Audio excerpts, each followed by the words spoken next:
రైలు మనది, post office మనది, IAS తెచ్చింది మనం, ఐపీఎస్ తెచ్చింది మనం. తెలుగు భాషను మ్లేచ్ఛ భాష అన్నారు. అరే ఏం భాష మాట్లాడుతున్నాడు మ్లేచ్ఛుడా అంటే, తెలుగు భాషలో డిక్షనరీ, మొట్టమొదటి డిక్షనరీ మంది. మీ నాయన రాజు, ద కింగ్, మనమిచ్చాం. C P Brown, he was a missionary. ఆయన కలెక్టర్ మాత్రమే కాదు, మిషనరీ. తెలుగు భాష గద్య భాగంలో మొట్టమొదటి పేపర్ మనది. తెలుగు భాష గద్య భాగంలో మొట్టమొదటి పుస్తకం మంది.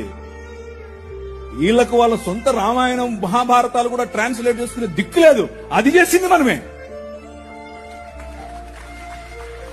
నిజం చెప్తున్నాను, నేను అబద్ధం చెప్పట్లేదు. మొట్టమొదటి ట్రాన్స్లేషన్ చేసింది కూడా మనమే. వాళ్ళు అది కూడా చేయరు. ఎందుకంటే విద్య పంచకూడదు. వాళ్ళ రాజ్యంలో విద్య పంచకూడదు. మన రాజ్యం అందరికీ విద్య. ప్రతి ఒక్కరూ చదవాలి. ఎందుకు? ఇదిగో నల్లట్ట పుస్తకం కూడా చదవాలి. అర్థమవుతుందా? నల్లట్ట పుస్తకం చదివితే దిమాగ్ ఖరాబ్ అవుతుంది, దిమాగ్ ఫిరాయిస్తుంది.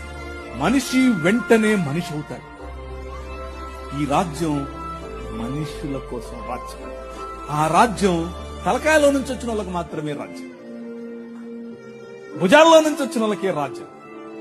ఈ రాజ్యం అందరి రాజ్యం. అందరికీ సుభిక్షత, అందరికీ పట్టభద్రత.